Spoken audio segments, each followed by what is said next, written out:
Bienvenidos a la agenda económica de este miércoles acá en CNN Chile, que muestra cómo la banca en todo el mundo nuevamente encendió sus alarmas. Eso sí, no fue por el Silicon Valley Bank o el Signature Bank, sino que esta vez por el Credit Suisse, el banco de inversión suizo, cuyas acciones llegaron a caer hasta 30% y cerró con una baja de 24%. ¿Todo por qué? Porque su principal accionista señaló que, de ser necesario, no le va a seguir entregando más capital para mejorar su posición financiera. Esto obviamente generó enormes repercusiones, sobre todo en las bolsas europeas. De hecho, el cierre de estas es por lejos el peor resultado en lo que va de este 2023, tal como lo vamos a ver en la gráfica que hemos preparado. El Eurostoxx, que agrupa a las principales 40 acciones de Europa, cayó 3,46%. Fíjense la bolsa de Londres, 3,83% de baja. El DAX de Frankfurt, que estuvo cerca de 4% cayendo, cerró en 3,27%, mientras que el IBEX de Madrid cayó 4,37%. Ustedes se preguntarán cómo cerró la bolsa suiza. Antes de que se detuviera, estuvo cayendo cerca de 5% y cerró con una baja de casi 2%. Esto obviamente arrastró a todas las bolsas en el mundo. ¿Y qué fue lo que sucedió en concreto? El principal accionista del banco, que es Saudi, como les decía, señaló que, de ser necesario, más financiamiento no está para concurrir para aumentar su participación en el Credit Suisse. Obviamente esto encendió todas las alarmas, porque en cualquier empresa, si su principal accionista dice que no está dispuesto a invertir más, obviamente todos se preguntan qué pasa allí. Las proyecciones son muy malas. De hecho, las proyecciones del banco hace bastante tiempo que son malas porque tiene una enorme deuda financiera. De eso precisamente vamos a analizar con nuestro invitado acá en Agenda Económica, el gerente de estrategia en Sartor, Cristian Araya, que está al contacto de CNN Chile. Cristian, gracias por conversar con nosotros. Buenas tardes. Hola, ¿qué tal? ¿Cómo están ustedes? Muy buenas tardes. A ver, un placer. Lo primero que hay que aclarar es que lo que sucedió hoy con el Credit Suisse no tiene absolutamente nada que ver con la crisis que afecta al Silicon Valley Bank y otras dos entidades en Estados Unidos. Sí y no. A ver. Sí, por un lado, de que las causas, evidentemente Credit Suisse viene ya arrastrando pérdidas hace un buen resto de tiempo. O sea, en el año, en 12 meses corrido, la acción ha caído en torno a un 75%. Lo que pasa es que ahora puntualmente, en estos días, ha caído o se ha profundizado un poquito los retornos negativos, puntualmente porque hay una situación o una especie de pánico dando vuelta o efecto dominó por el concepto de la crisis del Silicon Valley Bank en Estados Unidos, ¿de acuerdo? Pero para ser muy honesto, evidentemente que Credit Suisse ya viene con rezago en términos de rendimiento, de estimaciones y de caídas importantes ya hace bastante más de un año. Por lo tanto, por eso en la parte no, digamos. La relación entonces es porque, como todo el mundo financiero estaba muy alerta, cualquier otra cosa que pase con un banco importante, en este caso un banco de inversión, es un factor que se suma a las preocupaciones que ya existían. Exactamente, o sea, se agudiza un poquito los rendimientos más negativos, la percepción de que efectivamente yo quiero salvar mi plata y por lo tanto empiezo a sacar la plata de los bancos porque obviamente empieza a existir un riesgo sistémico de que los bancos pueden entrar en una fiebre de quiebras masivas, lo cual ciertamente a nuestro modo de ver acá en Sartor no es así, digamos. Yo creo que hay muchas cosas diferentes respecto de cómo lo fue en el año 2008, que fue la gran crisis financiera. Yo creo que el aparataje regulatorio es muy diferente, los requerimientos de liquidez que se le exigen a la industria financiera es muy diferente, por lo tanto, y la actitud de las autoridades en general también es bastante más rápida, por lo cual se coloca un cortafuego a este pseudo efecto dominó que eventualmente te podría generar un pánico generalizado por noticias como este calibre. ¿Por qué está en esta situación financiera Credit Suisse? ¿Qué es lo que ha hecho el banco para llegar a niveles de endeudamiento tales como que un aumento de capital de hace poco tiempo de casi 2.500 millones de dólares prácticamente no sea suficiente? Sí, mira, yo creo que han pasado varias cosas. Uno, la crisis del banco empezó porque tenía un par de clientes que eran tremendamente importantes. Uno en algún país asiático, que era un family office asiático importante, y también otra contraparte importante en el continente americano. Esas dos contrapartes, esos dos clientes del banco, le generaban buenos ingresos. ¿De acuerdo? Muy buenos ingresos. Y resultó que con la crisis de la pandemia, con todo el cuento, estas contrapartes o estos clientes desaparecieron del mapa. O les fue bastante mal. Por lo tanto, esos ingresos tendieron a desaparecer. Por lo tanto, yo todas esas inversiones que hice como banco de inversión, evidentemente que se me fumaron.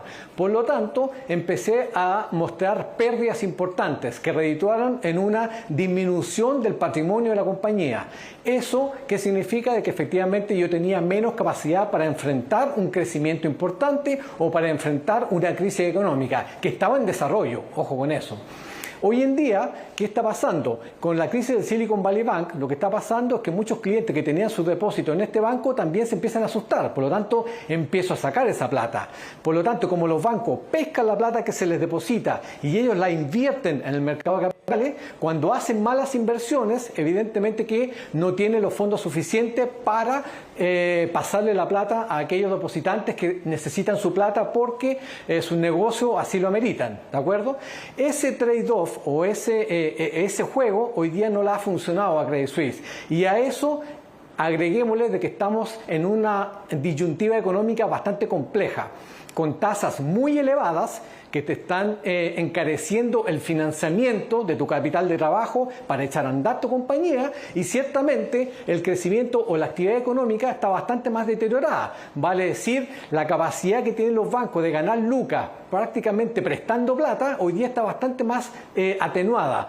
O sea, el Fondo Monetario Internacional te dijo que el mundo iba a crecer este año en torno a un 2,8-2,9%. El promedio de crecimiento de los últimos 10 años ha sido el 3,8%. Por lo tanto, yo podría perfectamente prever que bajo un escenario de recesión económica, donde la actividad económica se aprieta, evidentemente que las colocaciones o los préstamos que yo le paso a la empresa, a las personas naturales, o las platas que yo paso a las personas que quieran comprar una casa, evidentemente que se comprime, se aprieta un poquito. Y mi seguridad, evidentemente que también titubea. Entonces todo esto confabula para que efectivamente los números, los resultados de esta industria estén bastante más deteriorados o estén en un escenario mucho más frágil. Todo esto se conjuga, además de las decisiones malas que en su minuto tomó este banco suizo, ¿de acuerdo? Y eso, sí, bueno, ha propendido a que, en general, en promedio, el último 5 trimestres, el Credit Suisse haya mostrado resultados negativos. Perdón. Y todas estas razones que tú enumeras es lo que tuvo como evaluación el Banco Saudí para que, en una entrevista con Reuters, señalara que independiente si necesitara más capital el banco, no van a aumentar su participación, que es el tope que permite la autoridad suiza, que es 10%. Todo lo que tú mencionas es lo que metió a la juguera el Banco Saudí para decir, ¿no vamos a aportar más capital? O sea, mira, yo creo que quizás sea una de las variantes, ¿de acuerdo? Yo creo que mientras los planes de reestructuración que ha tratado de imponer Credit Suisse hoy día, tratando de arreglar un poquito el escenario que hoy día ha mostrado los últimos, no sé, 24 meses, evidentemente que eso puede generar quizás alguna sensación de que pago por ver, digamos. O sea, hoy día quiero ver que esos resultados se materialicen, que empecemos a ver algún tipo de mejora para poder invertir algo más de plata. Y por otro lado, tiene que ver un poquito con lo que mencionabas tú recién, que al final hay restricciones regulatorias, ¿de acuerdo? Los cuales me impiden tener una posición mayoritaria más allá del 10%. El banco saudí hoy día está en torno al 9,9%. Por lo tanto, él no va a aumentar el 10% o una posición mayoritaria, porque eso quizás en el margen le pueda generar algo más de problemas en términos regulatorios. Por lo tanto, tenga que justificar muchísimo más esa mayor inversión. No es una sorpresa que hoy día yo sí, te quiero preguntar si, como no es una sorpresa que el Credit Suisse tenga este estado financiero, eso ayuda a que se contenga un poco esta mini crisis que se armó este miércoles, o eventualmente podríamos ver otro efecto en cadena. A ver, mira, yo creo en el margen, una de las causales que te genera algo más de susto es que uno entenderá que Suiza no está metido dentro de la Comunidad Europea, ¿de acuerdo? Por lo tanto, uno entiende que si, no sé, si tenía un banco francés o un banco alemán importante que está en la misma situación, probablemente el Banco Central Europeo hubiese salido a hacer lo mismo que hizo la Reserva Federal el fin de semana, colocar el cortafuego y evitar de que esto se expanda en términos de pánico, colocando algún salvataje importante, líneas de liquidez importantes, avalados por títulos que tengan alta liquidez, etcétera, etcétera. Eso podría haber sucedido, pero como está fuera de lo que es el dominio del Banco Central Europeo, la confianza está básicamente en el Banco Central de Suiza y en la actitud que vaya a tomar ese banco en términos de si decide o no salvar este banco de inversión suizo, digamos. ¿Sí? Entonces yo creo que también va un poco esa dinámica donde hoy día la actitud del Banco Central de Suiza no ha sido categórica, no ha salido en prensa diciendo yo voy a salir a salvar el banco porque quiero evitar que esto se me salga de las manos. Eso ha generado de que potencialmente puede transformarse esto en mayor volatilidad y quizás en un efecto dominó. Sin embargo, a mi modo de ver, dado que los requerimientos de liquidez, los colchones que hoy día tienen los bancos en términos regulatorios para enfrentar crisis importantes como la actual, como la del 2008, me parece que es muy diferente. Por lo tanto, que quizás el mercado esté tomando esto con una cuota de sobrereacción.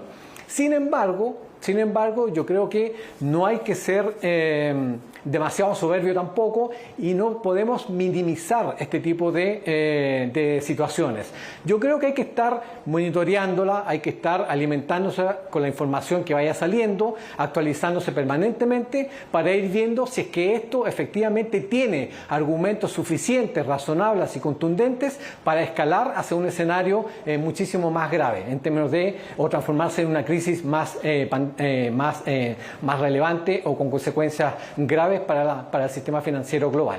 Todas las personas que vieron cómo se desplomaron las bolsas en Europa, también que hay un fuerte en Estados Unidos, el dólar subió a 825, más de 20 pesos en solamente un día, se está preguntando ¿qué hago? ¿Muevo en algo mis activos? ¿Me busco algún refugio? Bueno, aparte del dólar, ¿qué recomendación le podemos dar a quienes nos están viendo? Mira, hoy día nuestra recomendación es básicamente refugiarse en bonos, en renta fija de corto plazo, de hecho. ¿Por qué? Porque mira, fíjate tú que hoy día tomar riesgo accionario quizás sea poco prudente. Quizás haya que ser algo más selectivo en algún sector, en alguna compañía que tenga buenos rendimientos, que tenga un nivel de endeudamiento bastante controlado y que tenga un crecimiento de las utilidades bastante más sólido. Pero en general, tomar riesgo accionario me parece que hoy día es desmedido básicamente porque las tasas en los bonos, ya sea domésticos acá en Chile, en Latinoamérica o en Estados Unidos, me está ofreciendo rendimientos súper atractivos en horizontes de aquí a 2-3 años. Me parece que eso es súper interesante. Acá mismo, el depósito a plazo me estaba ofreciendo rentabilidades súper importantes de un 11%. Nuestros mismos fondos de deuda privada están ofreciendo también rentabilidades en torno al 8 al 9%, súper atractivo. En Estados Unidos, los depósitos a plazo en dólares se deberían estar acercando a dólar más 5%. Cosa que hace 18 meses atrás eso era más parecido a dólar más cero. Entonces, hoy día yo creo que para iniciar este año, algo convulsionado en términos de crecimiento e inflación, donde la inflación está cayendo más lento y el crecimiento ciertamente va a ser inferior al promedio de los últimos 10 años, uno sugeriría de que tomar un riesgo desmedido en acciones no tiene mucho sentido. Es mejor refugiarse quizás en la renta fija y renta fija quizás un poquito más de corto plazo. Eso creo, dado el castigo agresivo que sufrió durante el 2022, probablemente te ofrece un escenario para los próximos 12-18 meses bastante más atractivo. Cristian Araya, gerente de estrategia de Sarto, gracias por estar en Agenda Económica explicándonos la situación de Credit Suisse y también una recomendación para quienes están quizás algo nerviosos con respecto a los valores de los activos. Que estén muy bien, buenas tardes. Muchísimas gracias, muy buenas tardes. Hacemos la pausa y volvemos con más Agenda Económica.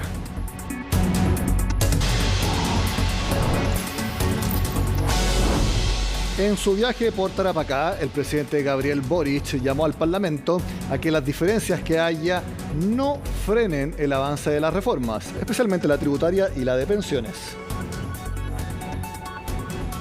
Nosotros necesitamos allegar más recursos, no para que el Estado tenga más plata, no para que se llenen los bolsillos unos pocos, sino para financiar derechos sociales. Cuando se rechaza la reforma tributaria, lo que le está diciendo el Parlamento a los chilenos y chilenas es que no se puede financiar una pensión garantizada universal de 250.000 pesos. Es que no se pueden entregar $1.000 millones al Fondo Común Municipal para que municipalidades como Camilla pueda financiar de mejor manera recursos y mejorar, por ejemplo, la conectividad en su zona. Lo que le están diciendo es que no vamos a tener los recursos suficientes para poder mejorar la situación de las listas de espera. Entonces, lo que yo pido ahí es que pongamos el bienestar de Chile por sobre los gallitos políticos. En esto, de nuevo, prime una altura de miras. Han fracasado en los últimos 10 años 2 proyectos de reforma a las pensiones en Chile. Entonces, yo esperaría que las peleas y diferencias políticas no terminen en darle un portazo de nuevo a la gente. Lo que todo indica que sí va a cumplir el gobierno es que para el 1 de mayo esté aprobado para ley la reducción a 40 horas a la semana de la jornada laboral.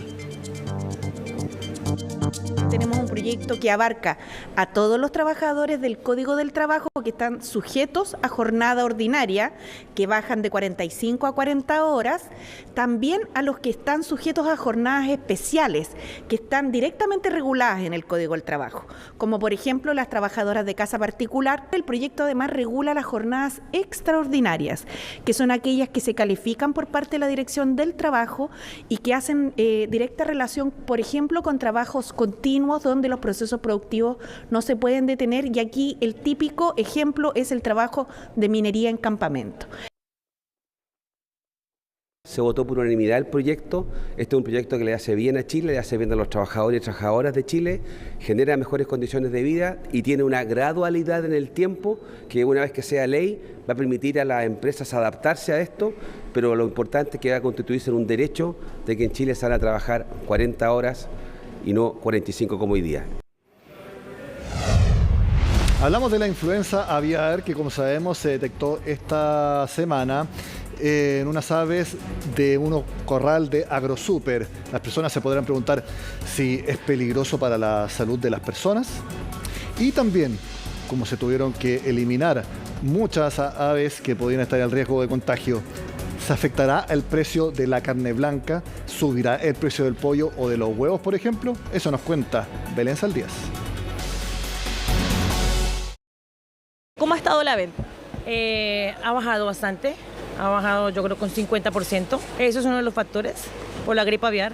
La gripe aviar y su expansión pareciera estar mostrando sus primeras consecuencias en el mercado. A principios de semana se informó el primer caso de este tipo de influenza en aves de producción, un caso acotado, dicen las autoridades, debido a que la enfermedad se ha presentado principalmente en aves marinas. Sin embargo, los protocolos se siguen aplicando. Estamos hablando de 40.000 aves que estaban en etapa de crianza.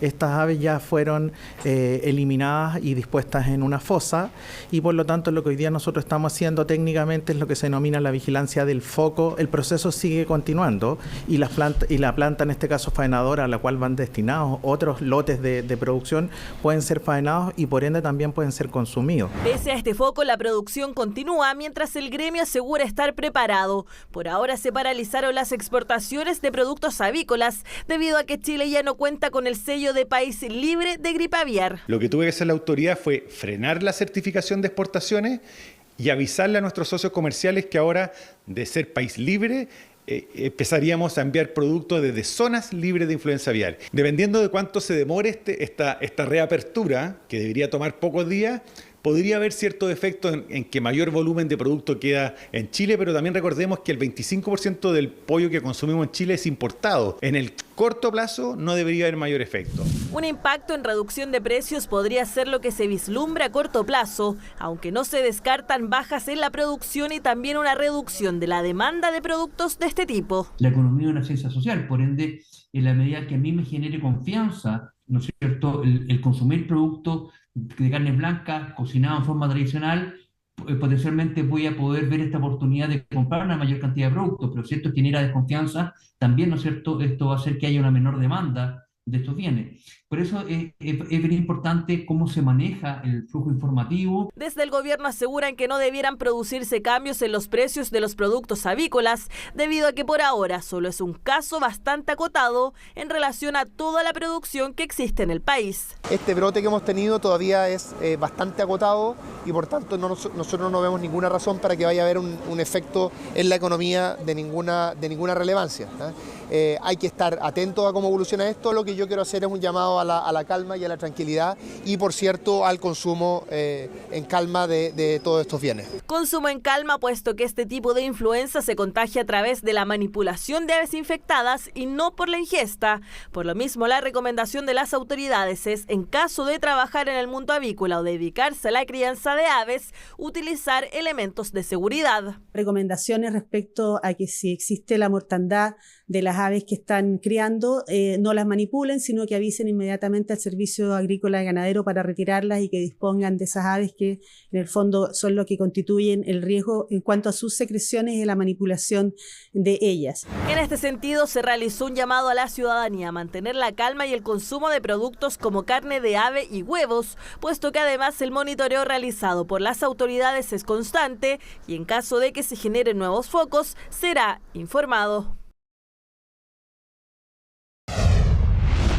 Terminamos la agenda de este miércoles. Sigan acá en CNN Chile.